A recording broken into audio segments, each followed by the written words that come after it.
Right now, main character syndrome that's plaguing our social media is running and arguably ruining literature. Think of any popular recent release, specifically in the romance or the YA genre.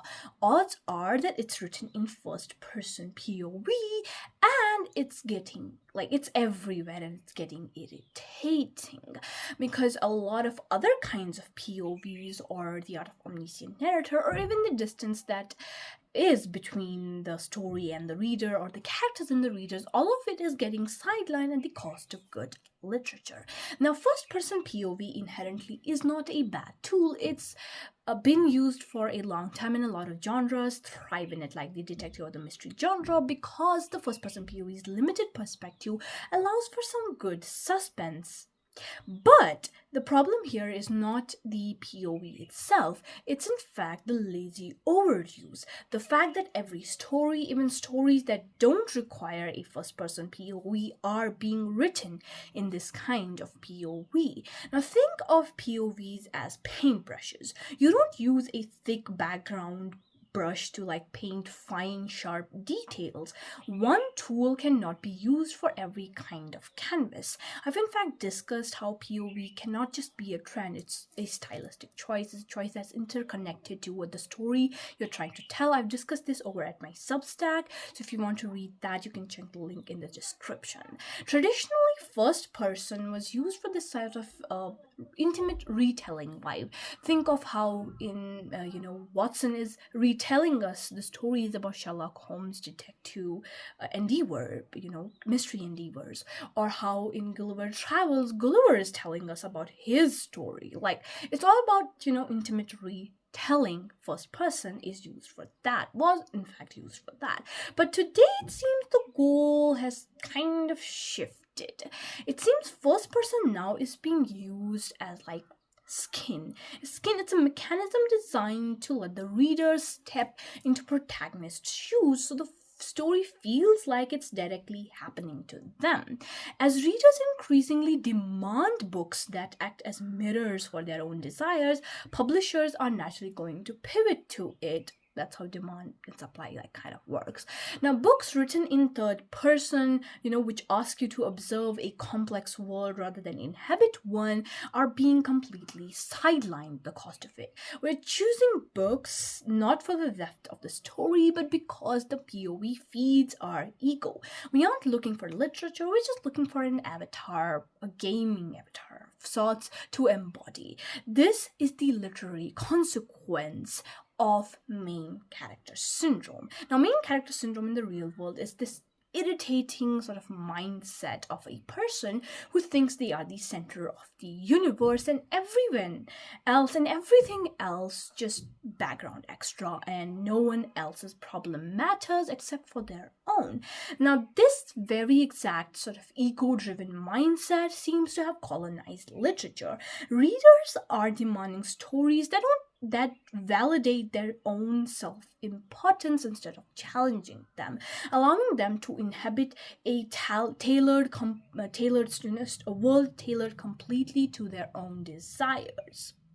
Why do you think so many modern main characters feel very same, or the side characters feel completely like they are cardboard cutouts, or romantic leads feel flat, feel empty? It's because main character syndrome inherently demands this kind of broken story structure where we have one main character and everything else revolves around it. It's the reason I'm not like the other girls trope just refuses to die.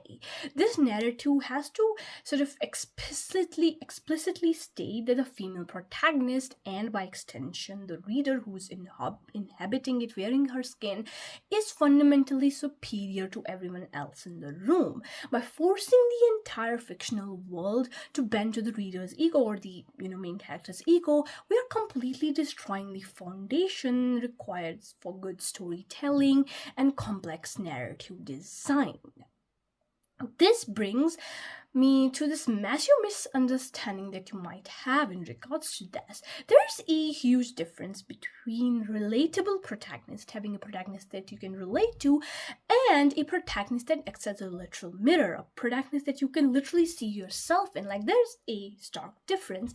One type can grow. One type can have a character arc. The other type is a hollow vessel. A hollow vessel that all the reader has to do is step into it. If your character is a vessel, it's just strategically impossible to give it a character arc.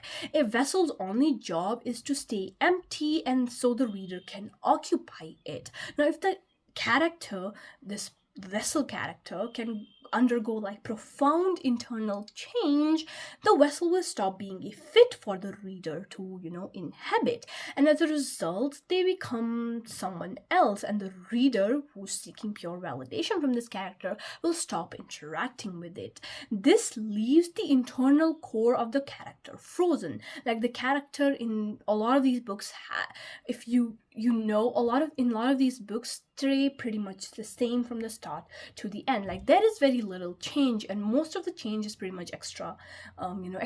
It's like new love interest or new powers, new clothes, but nothing more than that. Now, if your character cannot exist independently of the reader, they can never really grow. Relatability is supposed to be a bridge that lets us follow a character into uncomfortable places so we can be inspired by the change. An example of this is Bilbo Baggins from The Hobbit.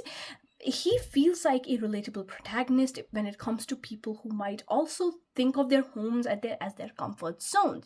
But if you have read it, you know that eventually Bilbo is forced to leave his home, go out on a journey, leave that comfort zone.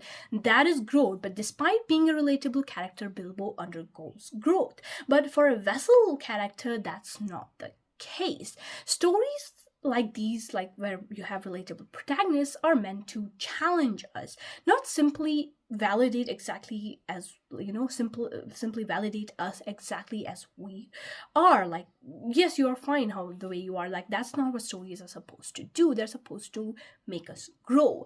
Now, character growth is not the only casualty of this style, unfortunately. In this hyper-focused first-person narrative, the supporting cast is stripped of their humanity. Characters are no longer judged as human beings. No, they are judged on this utility scale. What can they do for the main character? Because usually the main character in these books are like female main characters. The male lead often is treated in this manner. Like, if he treats her like the queen, he's romanticized, irrespective of how he might be otherwise, like beyond just interacting with the female lead. And if he doesn't treat her nicely, he's pathetic. And of course, if he's not treating her nicely, of course he's not good. But just because he's treating her nicely and is a complete jerk otherwise, that also should be concerning. Now, this utility mindset has given rise to this "I would burn the world for you" trope, which again, I have discussed the problem with this trope over at my Substack, link in the description.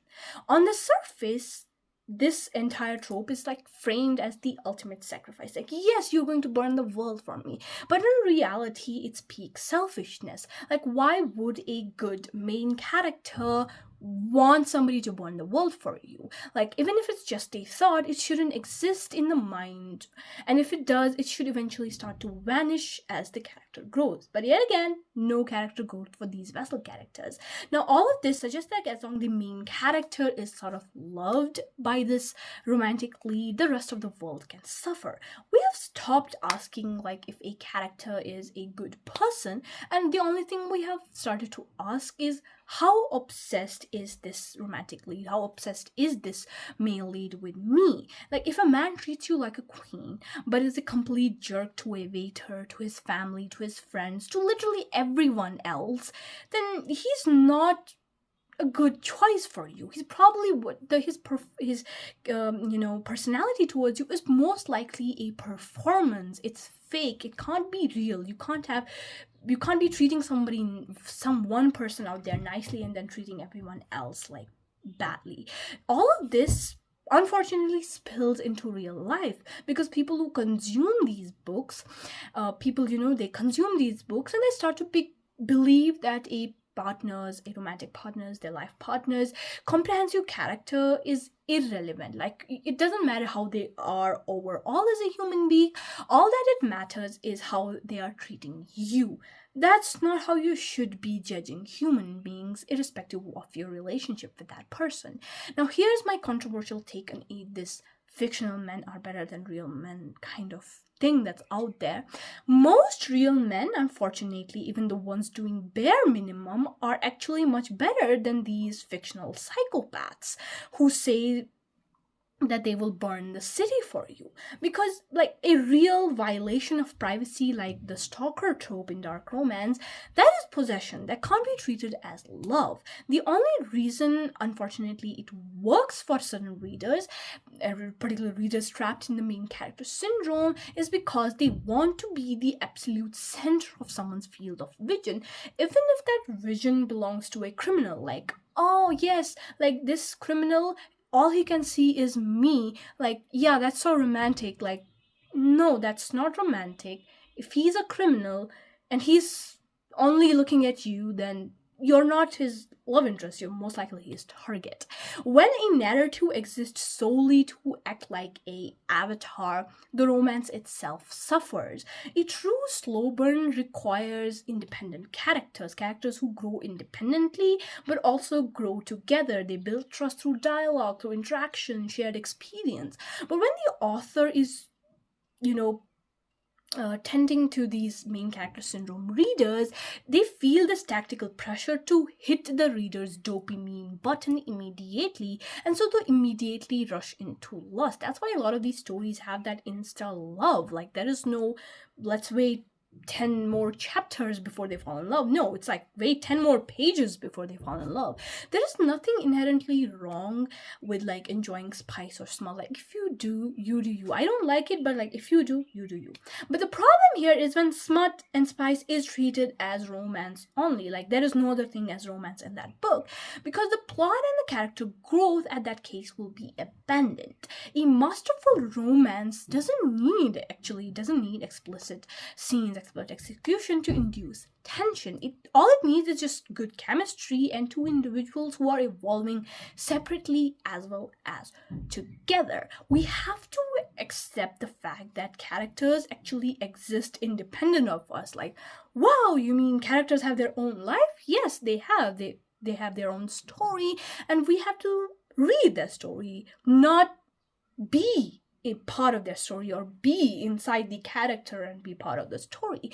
Trying to force ourselves into a universal fictional vessel actually robs us of our own uniqueness. If we can overcome main character syndrome, we can return to reading for the joy of discovery rather than needing validation. Now, I'm also on my own little hunt of trying to find books, good ones, probably underrated ones in the mystery or the detective genre, ones that are probably on the big BookTok community. So if you have any of these suggestions, do drop them in the comments, because I love mystery. And if you enjoyed this deep dive, let me know if you would like a video on the rise of book collecting and how we have turned literature in this sort of aesthetic